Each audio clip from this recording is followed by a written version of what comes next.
If you had told someone 2 decades ago that by 2018 the company that commercialized chemical warfare and the company that commercialized Agent Orange were going to team up to control a quarter of the world's food supply, chances are you would have been labeled a loony. Unless your name was Robert P. Shapiro. He was CEO of Monsanto from 1995 to 2000, and in 1999 he told Businessweek that the company's goal was to wed 3 of the largest industries in the world, agriculture, food, and health, that now operate as separate businesses. But there are a set of changes that will lead to their integration. These 2 corporate giants are in fact committed to the consolidation and transformation of the world's food supply in the hands of the genetic engineers. Monsanto is one of the most hated corporations in the world. It is, after all, difficult to think of a company that has ruined the lives of more people around the world, either directly through its coercive and litigious practices against small farmers the world over, or indirectly through the pollution of the food supply with their genetically modified crops.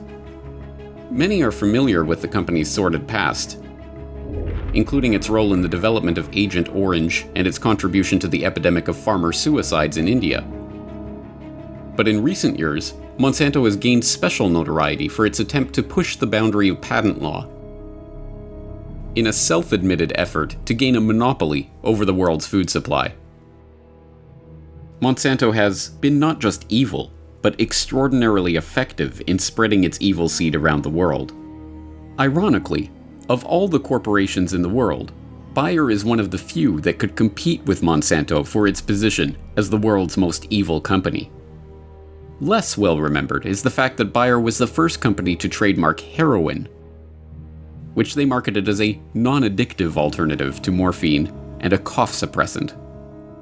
But it was under the stewardship of Carl Duisberg at the turn of the 20th century that the company began to develop its psychopathic character.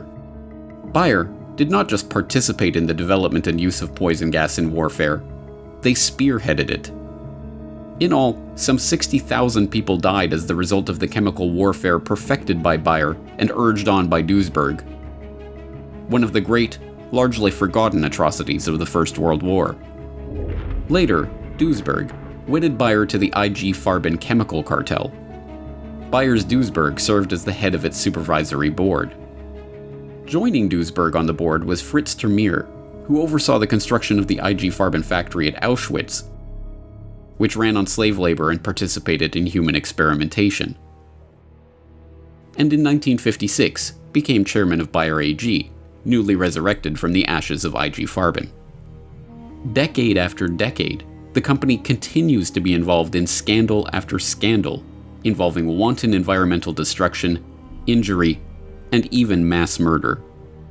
Indeed, it is not difficult to see why these 2 companies, each one a titan of its respective industry, each one guilty of the most atrocious crimes against humanity and the destruction of the environment, would feel an affinity for each other.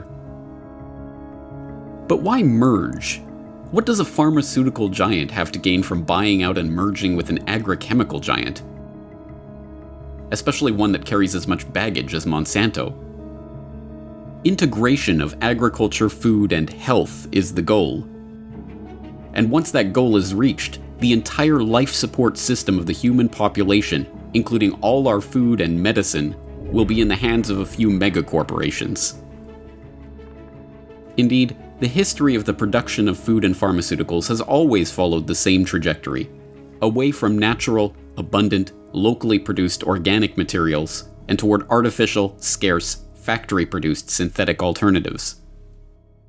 Monsanto and Bayer, not to mention their cohorts in the agrochemical, pharmaceutical, and euphemistically named life sciences industries, are ultimately seeking the same thing: complete control over the population, from the genetic engineering of its food supply to the control of its medicines and chemicals. It is a race toward complete centralization, and with this acquisition, Bayer and Monsanto are getting a head start.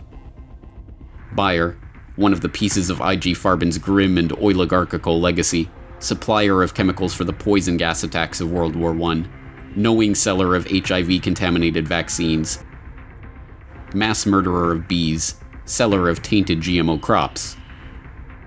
And Monsanto, dumper of toxic chemicals, proud seller of carcinogens, suer of farmers, cause of farmer suicides, suppressor of scientific dissent. Are you feeling safe knowing that a quarter of the world's food supply will soon be in their combined hands?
In a groundbreaking decision, a jury in California has ordered Monsanto to pay $289 million in damages to a school groundskeeper who developed cancer after regularly using the weed killer Roundup. The 46-year-old man, Dwayne Johnson, has non-Hodgkin's lymphoma. Doctors say he's unlikely to live past 2020. Johnson's attorneys said jurors for the first time were able to see internal company documents proving Monsanto has known for decades that glyphosate and Roundup could cause cancer. There's a lot of documents, but what they really show is sort of a rampant corporate culture that has no interest in looking at whether or not their product is safe, but have an interest in attacking science that doesn't suit their business agenda. At least starting 20 years ago, Monsanto has known that their product can cause cancer and has gone out of its way to ignore it and or fight any science that suggests a link. And we see this happening amongst all the independent scientists that have looked at this, and there's hundreds of them. And a lot of scientists, when we first got involved in this litigation, said, listen, I think it causes cancer, but I can't help you. I don't want to fight Monsanto. They're bullies. And that's what the documents show. Some of the evidence that we showed the jury about Monsanto was a very kind of unhealthy and kind of creepy relationship between Monsanto and the regulators at the EPA. We had text messages, email conversations where various EPA employees are actually going out of their way to stop other agencies from investigating this issue and going out of their way to sort of gain approval from Monsanto.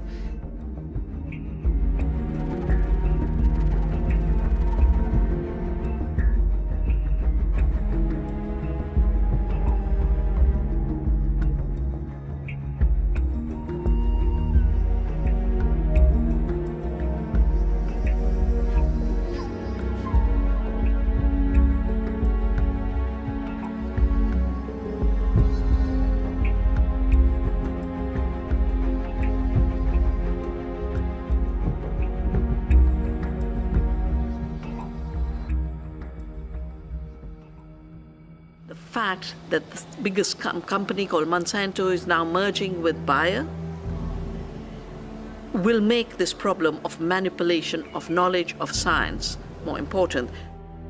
That is why alternatives have to be built, because when they get that big, they'll be even bigger in terms of regulation. In spite of all the scientific evidence, in spite of repeated proof that there's a connection between glyphosate and the kidney failure disease, in Sri Lanka and in Guatemala, all that these criminals know how to do is topple a government, get a scientist driven out of their lab. We need to find ways to deal with them, and the only way is new alliances between citizens and scientists, new alliances between governments at all levels, where local governments use their power to make decisions about our health and start banning these chemicals. This is the time to really create Earth democracy.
And one basic element of this new agreement is the extension of the definition of hate speech.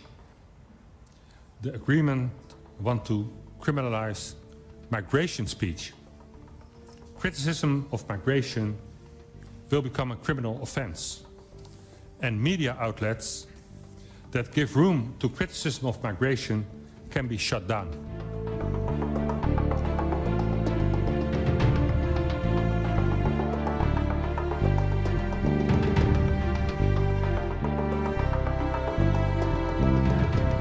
Der Migrationspakt ist in seinem Text so blumig gefasst und hat so viele Facetten, dass Sie wie in einem Supermarkt sich das rausnehmen können, was Ihnen taugt, um ihn gut oder schlecht darzustellen.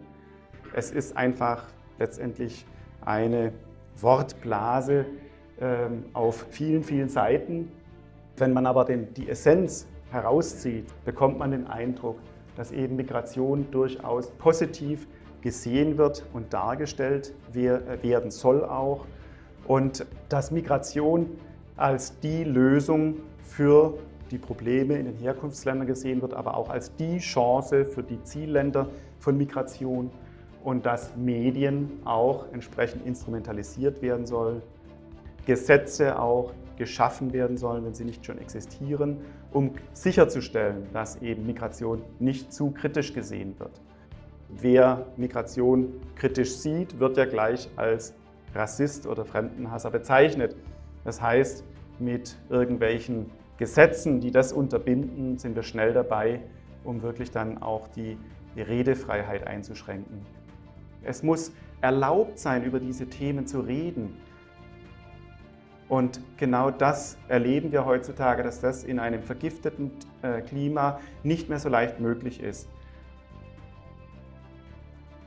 Das sind alles Mechanismen, die installiert werden sollen und die uns zeigen, es geht darum, wirklich reguläre Massenmigration zu etablieren.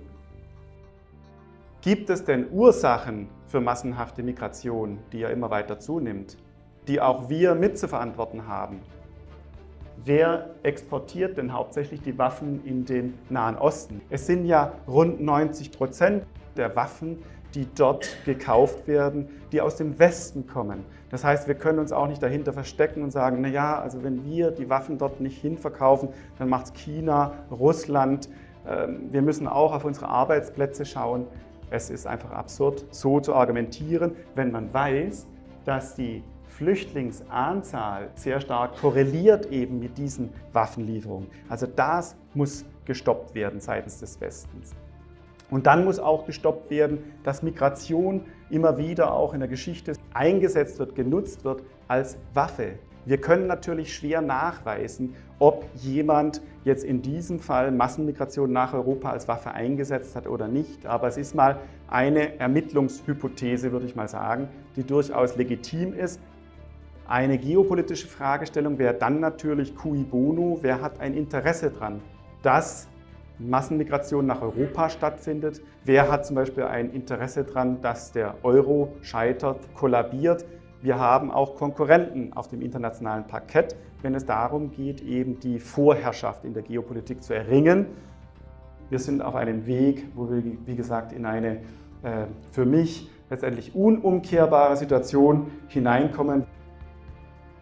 Ist das nicht ein Experiment, was hier durchgeführt wird, mit sehr unsicherem Ausgang oder vielleicht auch mit sicherem Ausgang, aber nicht unbedingt im Sinne des Volkes?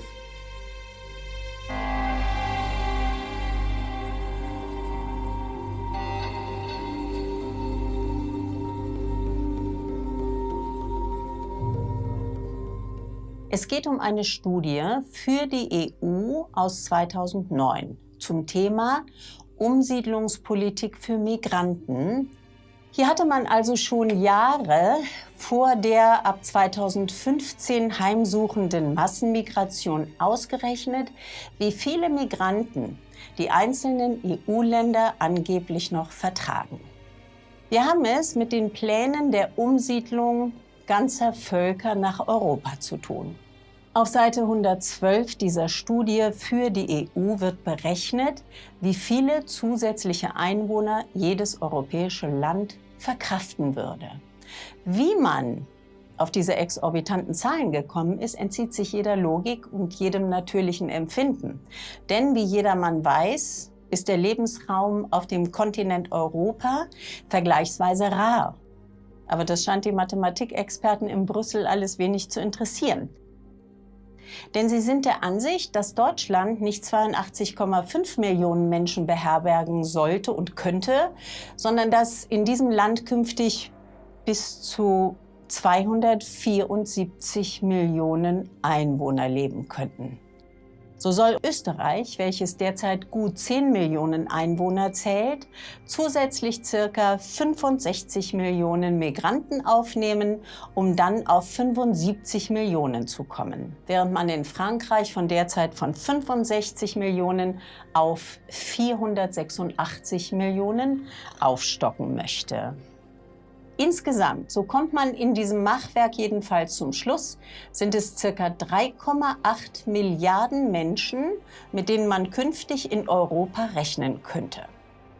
Die Zahlen dieser Studie sind es wert, in einem Text zusammengefasst zu werden, damit der aufgeklärte Bürger nachlesen kann, was ihn erwarten könnte.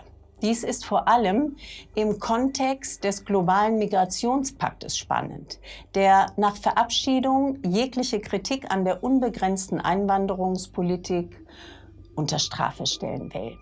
Dieser globale Vertrag sichert jedem Umsiedlungswilligen den Weg nach Europa. Dieser kann das Land frei wählen, in welchem er sich niederlassen möchte.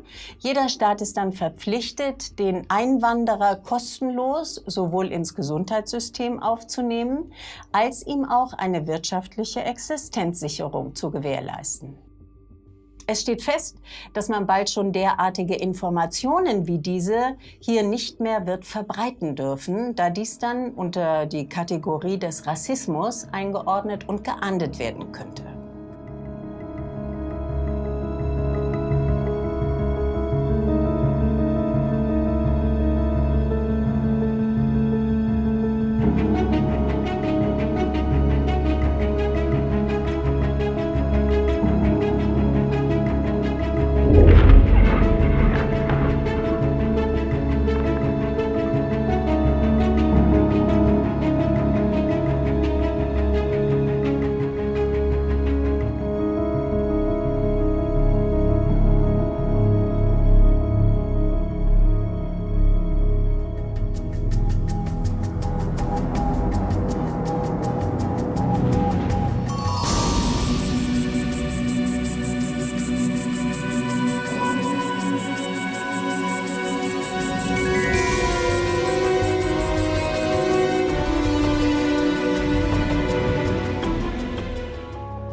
El caos empezó con una protesta local de personas vestidas con los chalecos amarillos. Expresaban su rechazo al aumento del precio del combustible, pero la magnitud aumentó rápidamente hasta llegar a un descontento explícito con el gobierno de Macron en general.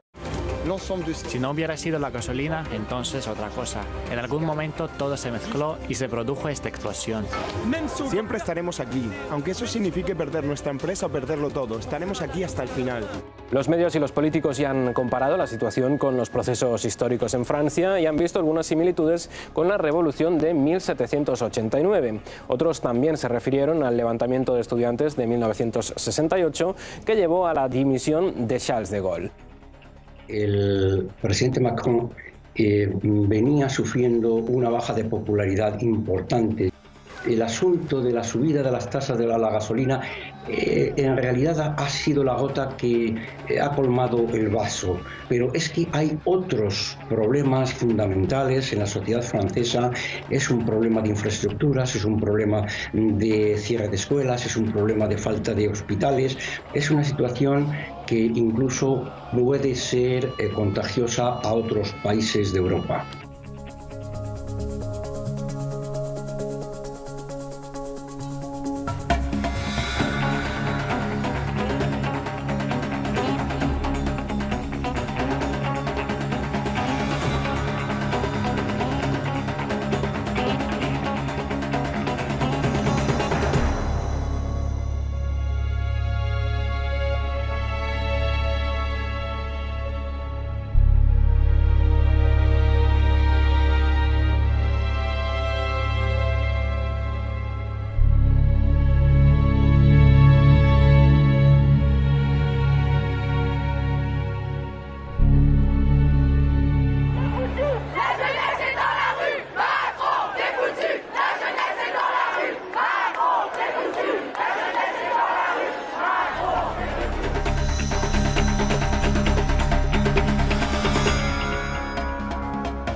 créer Macron démission. Alors, c'est pas le bon combat, je vous le dis tout de suite. Pourquoi?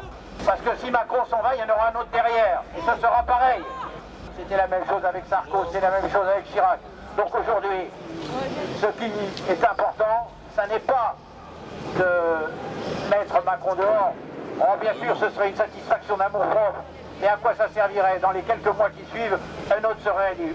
Aujourd'hui, c'est le peuple directement qui doit exercer sa souveraineté qui lui appartient par la Constitution. Et cette souveraineté, elle nous est volée, elle nous est dérobée, elle n'existe plus. La preuve, c'est qu'on est obligé d'être dans la rue avec les gilets jaunes et qu'on est trahi par cette oligarchie qui domine avec le mondialisme et donc l'européanisation.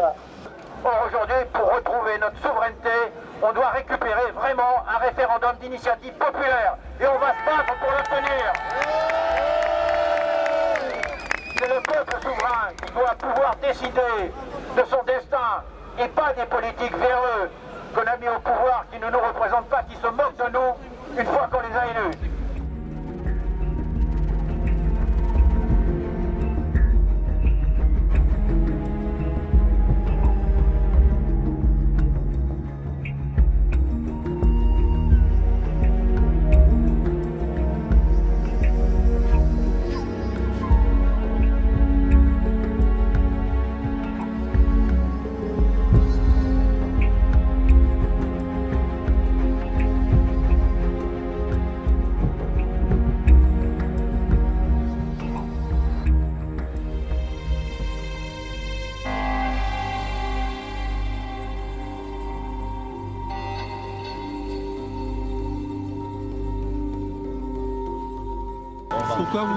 Pourquoi vous manifestez en fait?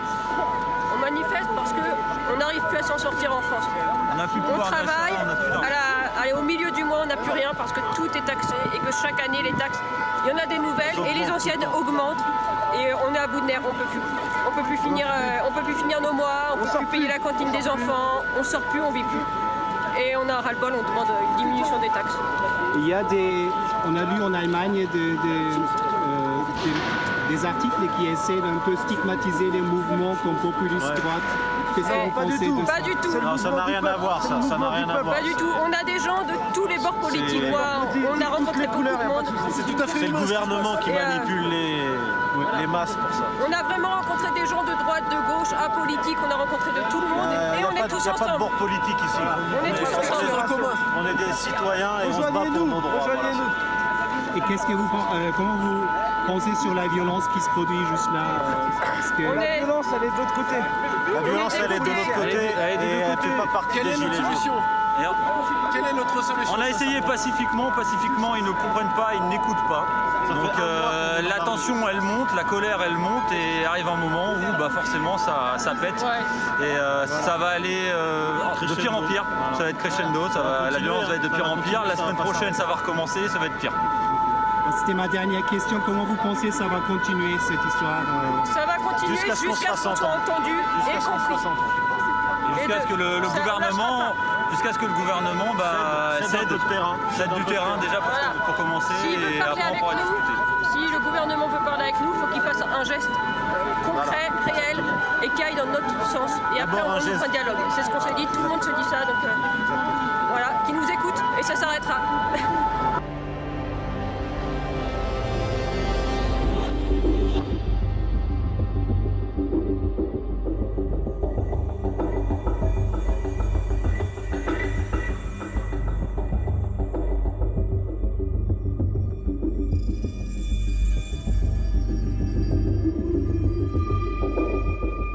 Ce qui me fait peur, c'est que certains gilets jaunes se disent « Oh chouette, on a réussi à avoir 100 € sur le SMIC, youpi, c'est cool, du coup j'arrête ». J'ai peur que certains gilets jaunes se satisfassent de ces petites miettes.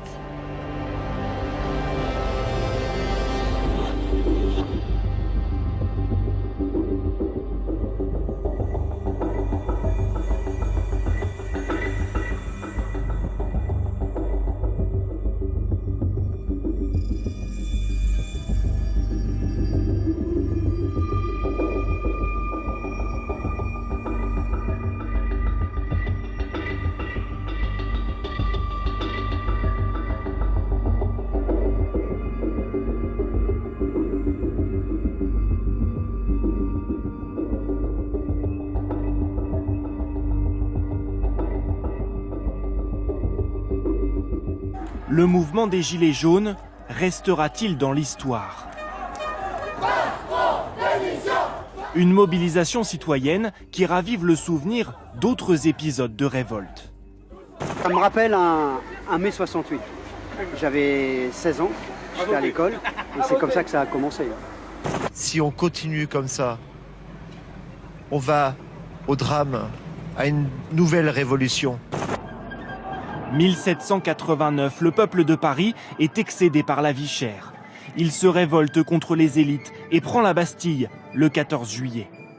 Les sans-culottes sont des révolutionnaires issus des classes les plus modestes de la société et qui rapidement s'organisent pour tenter de reprendre le pouvoir.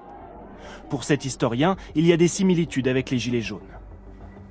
Il y a eu une formidable explosion de la citoyenneté populaire donc au début de la Révolution. Après, ça a essaimé et il y a eu des formes de société populaire pratiquement dans tout le pays.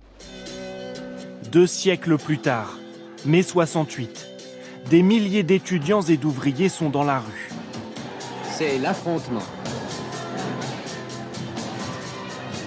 La France est paralysée, la foule largement soutenue et encadrée par les syndicats, au contraire du mouvement actuel.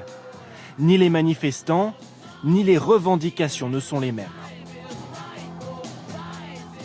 68, c'est la rencontre d'un mouvement étudiant qui dit il faut changer la culture, il faut en finir avec l'autorité, mais de manière absolument non violente, et du monde du travail, et surtout de la jeunesse ouvrière qui rentre en grève. Là, c'est pas du tout le monde du travail qui rentre en grève contre des patrons. Alors les Gilets jaunes se rapprochent-ils davantage des grandes grèves de 1995 ? 2 millions de Français dans la rue selon les syndicats. Ils protestent contre la réforme des retraites et celle de la sécurité sociale. Pour sortir de cette crise, le gouvernement doit alors faire machine arrière. En 1995, Alain Juppé était sorti de la crise en annulant la réforme des retraites. Aujourd'hui, Emmanuel Macron a annulé la taxe sur l'essence, mais le mouvement continue. Il faut donc aller plus loin. Céder aux revendications, ou comme Charles de Gaulle en 68, convoquer de nouvelles élections. Cette année-là, le général et sa majorité en sont sortis renforcés.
The octopus of global control talks about the 8 tentacles that are used to control society. I'd say probably the most dangerous of the 8 tentacles is one that you might not think, and that's the banking. The IMF and the World Bank collude together to enslave third world countries, get them to agree to have a hydroelectric power plant built in their country with the understanding that it'll generate electricity, it'll create jobs, your children will be able to learn to read at night because there'll be electricity. All these things were a total scam. So that money flowed from the IMF and the World Bank, not to the country, but to the engineering firms. So these indigenous people in these third world countries would be left holding the bag on a huge debt that could never be repaid because it was never meant to be repaid. It was always a scam. The IMF and World Bank would say, you owe us a lot of money, but I think we can work something out. You need to vote with us on the next UN resolution or allow us to build a military base. So these programs that were used to enslave foreign countries, it's a great formula for control. That's why they keep doing it. So you watch as they go and blow up a country, and then who gets the business to go in and rebuild it? These gigantic companies that have a financial stake in war. And now, as we see what's going on lately with Syria, we're walking right into something again, the exact same thing. Essentially, the IMF, the World Bank, the overall Federal Reserve banking system, let's call it, of debt-based economics, was being imposed on third world countries. And then it struck me when this whole Great Recession started that we were looking at the same policies that had been implemented against third world countries being brought home to roost. What you saw were people who basically had mortgages that they were unsustainable, they had way too much debt, and all of a sudden it collapsed, they lost their homes. Many people ended up losing not only wealth, but also putting themselves into much more debt slavery. Yeah, this is the reason why central banks have been thrown out of countries. Thomas Jefferson was adamant that they would destroy you. So he threw them out 200 years ago, and they came back in 1913 in the US. And by watching that, by understanding that this is a game, an evil game, but it's set up in a way that benefits the banks, and then witnessing the list of countries that did not have central banks and that wound up getting invaded one after another, it becomes very clear that there's a plan. And if you're one of the 3 countries now that doesn't have a central bank, like Cuba, North Korea, or Iran, you better watch yourself, because they're going to manufacture a reason to go in, demonize you, invade your country, and impose a central bank, just like they did in Libya, Iraq, and Afghanistan over the last couple of years. These events that are happening, they're not accidental. It's not a haphazard. There's a very, very big plan that has been set forth well over 100 years, and they're running it to this day. And the goal is to take away our rights, to take us back to serfdom, basically. And if you think that sounds crazy, just look at the disparity of the wealth, how it's so concentrated at the top 1%. You can say that it's not a feudal system, but the numbers prove otherwise. We're living in a feudal society right now.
Es gibt Gruppen von Menschen, die vom wirtschaftlichen und vom sozialen Niedergang enorm profitiert haben und die aus praktisch allen Krisen und Kriegen der vergangenen 120 Jahre als Sieger hervorgegangen sind. Hinter diesen Menschen steht eine Macht, die mit Vorliebe im Verborgenen arbeitet und die ihre Arbeit gern von bezahlten Handlangern erledigen lässt. Die Finanzindustrie. Sie hat sich die Medien und die Politik weltweit unterworfen und hat es dabei geschafft, selbst fast unerkannt zu bleiben. Die Finanzindustrie verdankt das vor allem der Tatsache, dass die meisten Menschen ihre Wirkungsweise nicht verstehen. Derart von Ahnungslosigkeit und Gleichgültigkeit begleitet, hat es die Finanzindustrie im vergangenen Jahrhundert geschafft, ihr Zentrum in den USA zu errichten, die Welt in 2 Weltkriege zu stürzen, zahllose weitere Kriege vom Zaum zu brechen und die eigene Herrschaft so bis heute zu erhalten und sogar zu festigen. In einem kleinen Ort in den USA mit dem Namen Bretton Woods trafen sich im Sommer 1944 die Delegationen von 44 Ländern, um eine neue globale Finanzordnung festzulegen. Die Abmachungen von Bretton Woods haben praktisch der Federal Reserve, der Zentralbank der USA, mehr Macht als allen anderen Zentralbanken der Welt gegeben und den Banken der Wall Street die Oberhoheit über das Finanzsystem der gesamten Welt verschafft. Seit 1944 hat die Zentralbank der USA, die Federal Reserve, eine ganz besondere Rolle inne. Sie ist nämlich die einzige Organisation auf der Welt, die den US-Dollar schaffen darf.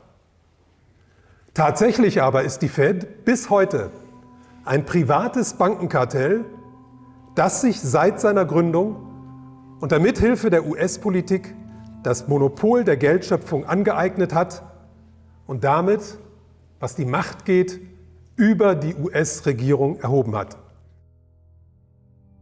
Also das System von Bretton Woods ist also nichts anderes als die Zementierung der Vormacht des US-Dollars und hat mit Demokratie und mit Gleichberechtigung absolut nichts zu tun, sondern hat die gesamte Welt der Diktatur einer Währung und damit der Diktatur der Organisation, die diese Währung als einzige schaffen darf, unterworfen. Wir befinden uns im Endstadium eines Systems, das außer Kontrolle geraten ist. Die Verantwortlichen haben nach 2008 alle möglichen Versprechungen gemacht, aber nicht eines davon eingehalten. Sie haben ständig die große Wende angekündigt, eine Umkehr vom bisherigen Weg, aber es ist nichts passiert. Das System wird von denen, die davon profitieren, vermutlich so lange am Leben erhalten werden, wie es irgendwie geht. Nur eines ist sicher: Die Profiteure werden aufgrund der wachsenden sozialen Ungleichheit in einen immer größeren Konflikt mit der arbeitenden Bevölkerung geraten. Und sie werden sich nicht scheuen, zu extremen Maßnahmen zu greifen. Sie werden die Demokratie weiter einschränken, sie werden Rechte beschneiden und sie werden auch nicht davor zurückschrecken, schlussendlich nach innen wie nach außen auf Gewalt zu setzen. Das heißt, sie werden auch bereit sein, Kriege vom Zaum zu brechen, um auf diese Weise ihr eigenes Überleben zu sichern. Darüber hinaus wird der Zerfall der alten Strukturen, wie zum Beispiel der gegenwärtige Zerfall der EU, sich nicht nur fortsetzen, sondern sich in der vor uns liegenden Zeit intensivieren.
If America enters into a regional war, either with Iran, North Korea, or God forbid, Russia or China, then our economy would collapse immediately.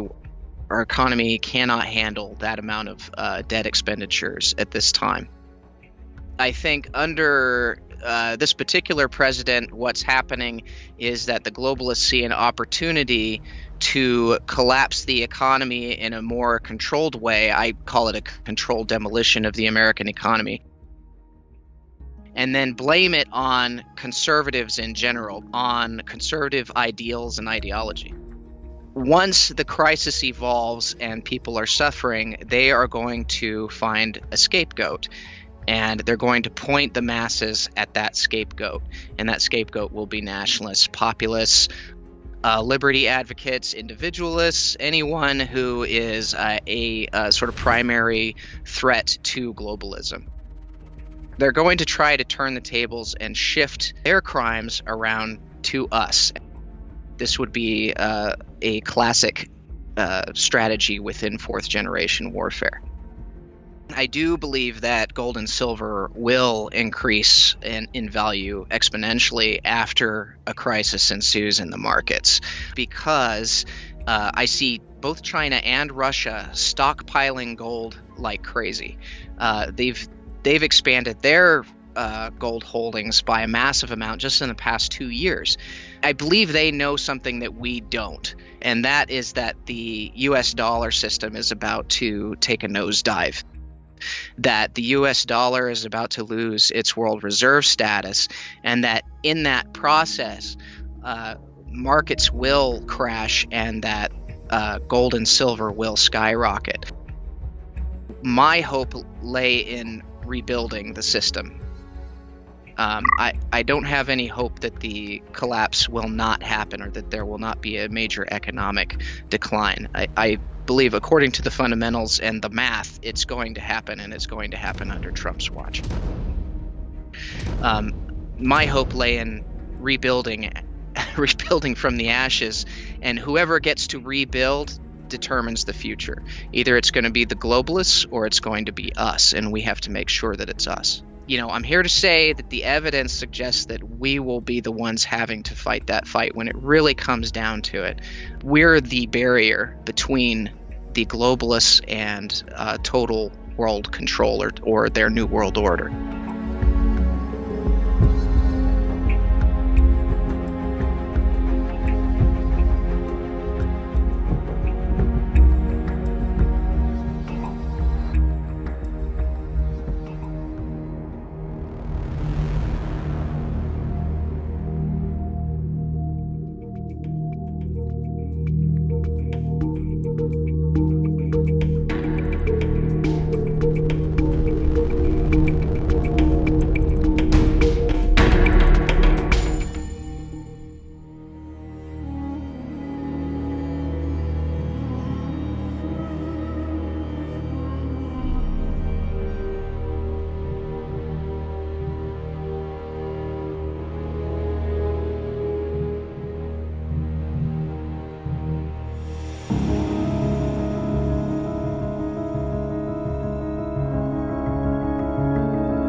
arriba, una ovni arriba tuyo. Ahí está pasando un ovni, justamente. Ahí lo tenemos. Un objeto volador. ¿Eso qué es? Es un ovni.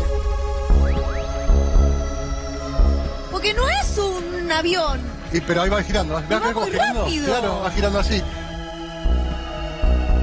Si me decís si era una nave extraterrestre, sí, para mí era una nave extraterrestre, obviamente. Salió de sí, la sí, nada. sí, sí, sí.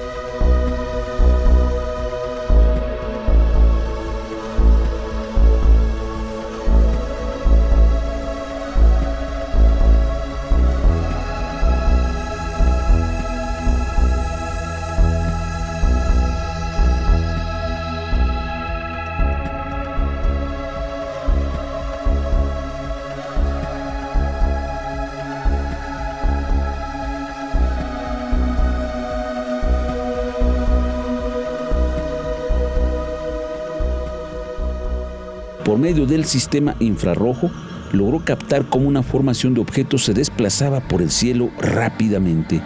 Al inicio, seguía un objeto en solitario y de pronto se cruza en otra dirección, también llamado escuadrón de ovnis. Se dirige a gran velocidad hacia la zona volcánica.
We are waiting for the critical mass of humanity to wake up, accept the idea of ETs, to pull off the veil and the mask, as it were, and to realize that, hey, we are not the greatest thing in creation.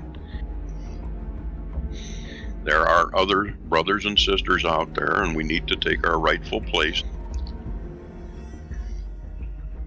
And once we can get past that and realize that we as a group, as a human race, need help, at that point, they can step in and begin to offer us some opportunities. And when push comes to shove and humanity finally does wake up and disclosure does come out,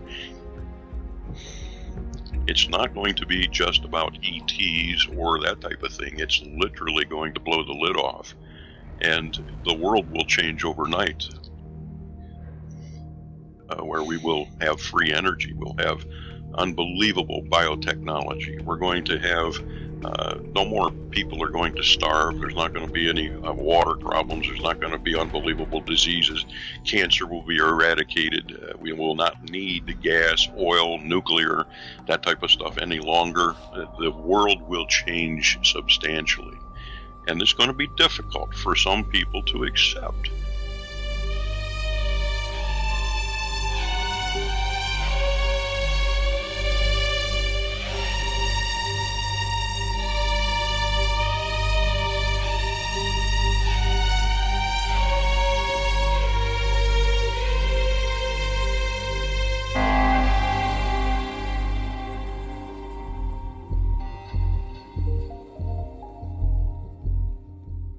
used to be spiritually evolved.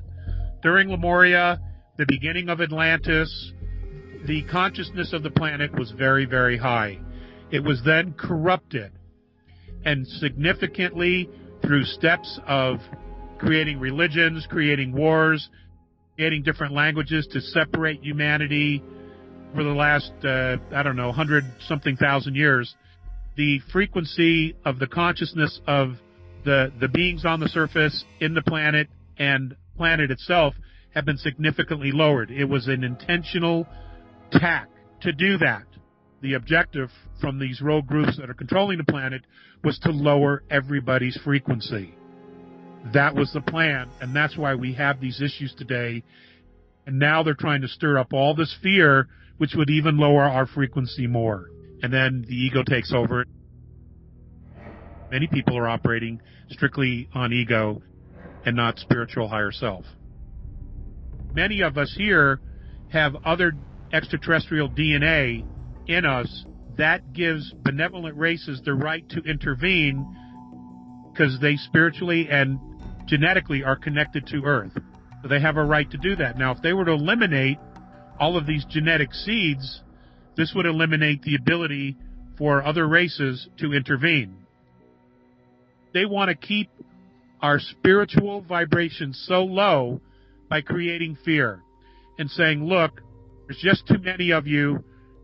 You need to cleanse the planet, or even worse, some of you may have to go and live on another planet. We want to take you off this world and bring you to another Earth. Well, the group that's here, that is not their agenda. Their agenda is to beam you up into a lunchbox.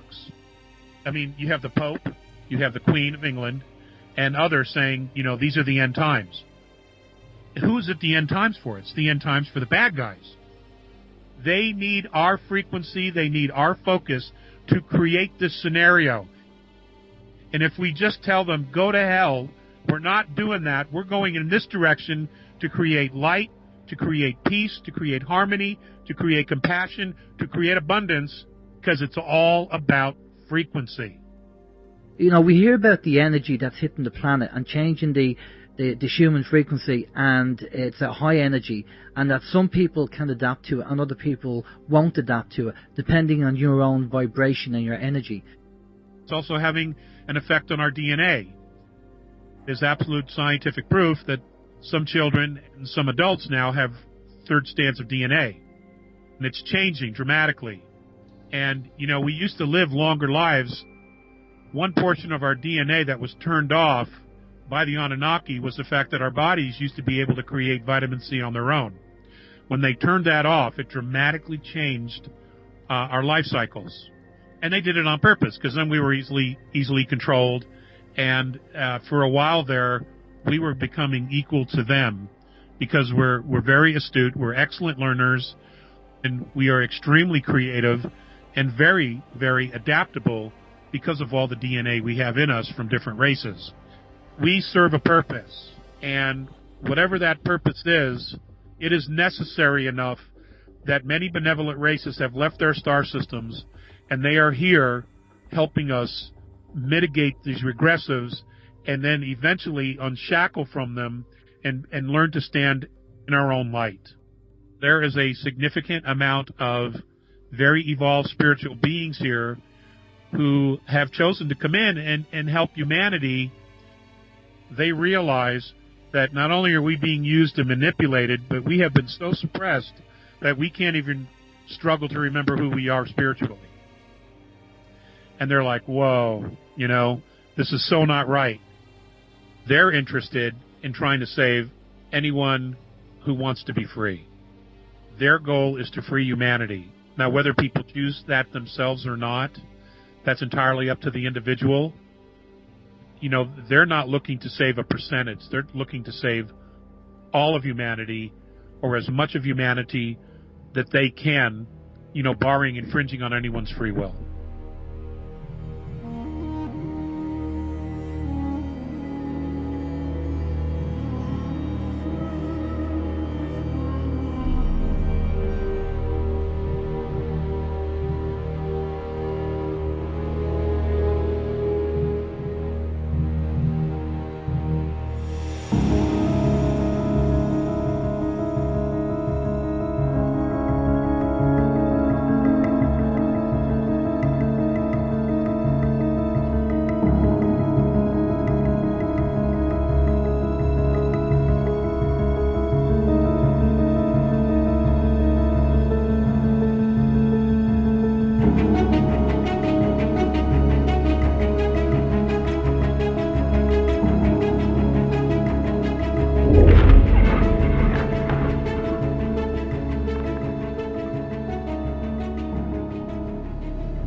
There is a process that we will go through to create our new galactic human self. So suddenly what is happening is geneticists are discovering that the whole process of who and what we are is a lot more complex than we may think. One of the first people to discover this was a Canadian professor in genetics, and he began to see, as they looked through this whole human genome, that what we see in our DNA is a program consisting of two versions, what they call the big code and the basic code. The big code is currently inactive or is dormant DNA program. This creates our fully conscious selves. Then there's the basic code. It's currently our active DNA program. This creates who we are, a limited conscious human. So one of the things happened was a crew was looking at this term junk DNA, and they discovered that there are parts of the genome, especially coded proteins. All the things that are our DNA are protein chains. The basis of these motifs in the junk DNA suggested that portions of the genome have an important functional role. And so what happened was people at the labs around the world were beginning to discover that this so-called junk DNA is more than what people think of. Watson and Crick in the early 50s, when they discovered RNA DNA, thought that this junk DNA was dead. Well, it wasn't. It was living. It was forming structures, specific and important structures that have a role. Human DNA, thus, is a biological internet with evidence that DNA can be influenced and reprogrammed by words and by frequency. This suggests that our DNA is not only responsible for the building of our bodies, but also serves as a data storage and communication system. This is your regular cell, as Watson Crick discovered. What is happening now, especially in young children that as they are moving through their development, we discover that they are activating a third strand. So we are having active genetic mutations occurring. These are all about creating consciousness. So our DNA is transmuting both the number of strands from 2 to 3 to 12. This is the 12-strand RNA DNA, which is the 12th strand of a fully conscious being, and it creates what a combination is called a star tetrahedron, a 12-sided figure. These strands are mutating right now, and when the mutation is finished, when our metamorphosis is done, our genetic structures, our basic genetic structures, will look similar to this. So we are changing as human beings on a cellular basis and also as an individual. We are changing not only our physical, but our mental, emotional aspects and our spiritual aspects.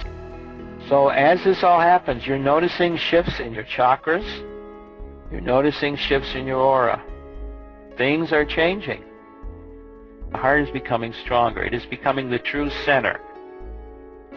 One of the things that scientists have discovered that the heart has a nervous system in it equivalent to your brain. It's very complex. The electricity in the heart is as complex and as powerful as that in the brain. Your heart, as the ancient Greeks thought, was the center of your soul. Heart energy represents the spiritual full conscious energy. The brain represents the limited conscious energy. Its job is to collect energies so that it can be funneled to the heart, the fully potentialized heart. Because all decisions in a fully conscious being come from the heart. What we all need to know is all of us are moving from the 3D limited conscious reality to a 5D fully conscious reality. Now, as you've seen the changes happening to your chakra system, as you see the changes happening to your neurological system, as you see the changes happening to your physiological system, as you see the changes happening as your growth in spiritual awareness, as you see the change in your emotional attitude about the world and yourself, As all of this comes through you, understand deeply within yourself that this is all part of our shifting into full consciousness.